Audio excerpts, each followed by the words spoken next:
And speaking of waste, let's listen to what DOJ found at the Department of Education today. Watch. Listen to some of the things they spent the money on. For example, $393,000 to rent out a Major League Baseball stadium, $86,000 on Caesars Palace hotel rooms, Vegas, and $60,000 on swimming pool passes. Former Education Secretary Betsy DeVos joins me now.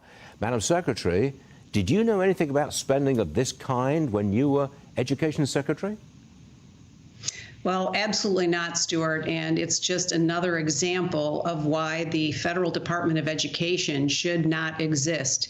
When school union bosses kept schools shut down for months on end and extracted $190 billion from Congress for learning loss, and instead we see it going to activities and things like you have just pointed out, there is zero result, zero accountability. And the accountability we see is children's achievement levels continuing to decline. She goes on to say this is just more ammunition for why the Department of Education should be dismantled. I mean, they have a $250 billion budget. And as Democrats like to proclaim, they're not even involved with the curriculums in schools, even though they spend a ton of money sponsoring these radically liberal nonprofits that are in charge of teaching seminars across the country, which do have a direct effect on the curriculum. Really, all the Department of Education does is enforce the federal laws about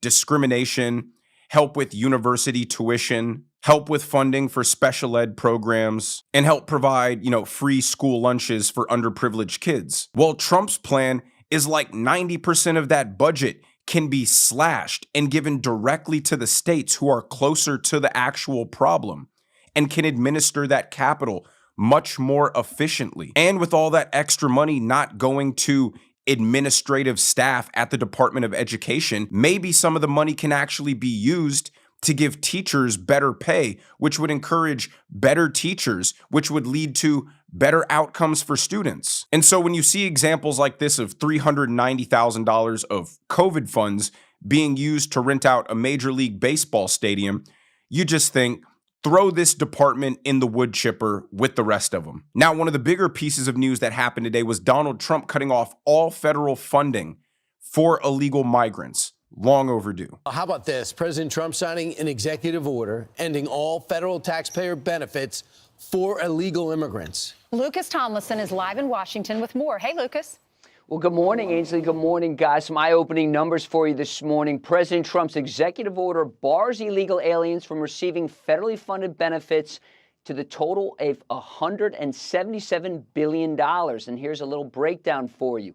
It includes $59 billion for Obamacare premium tax credits, $43 billion for the earned income tax credit and the child tax credit, $40 billion for Medicaid and Children's Health Insurance Program, $15 billion for food stamps, $13 billion for children nutrition programs, and $4 billion for the supplemental security income. A lot of acronyms for you this morning. The Federation for American Immigration Reform estimates that federal expenditures on illegal aliens in 2023 total nearly $66.5 billion.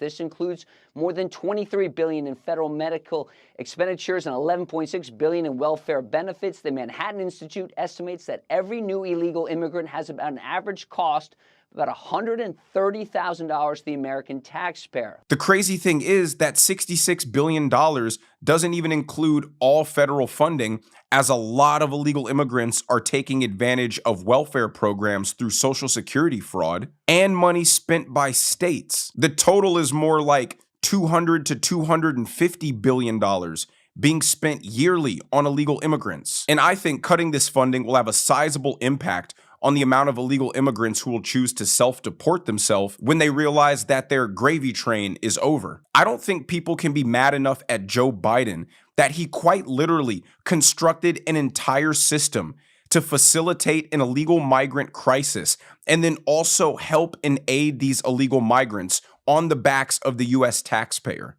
It is indefensible, and I've still not heard a single Democrat try to even argue in favor of why that was a good idea. And as it's been exposed, billions and billions of federal taxpayer money was given to nonprofits to also help facilitate this crisis and provide aid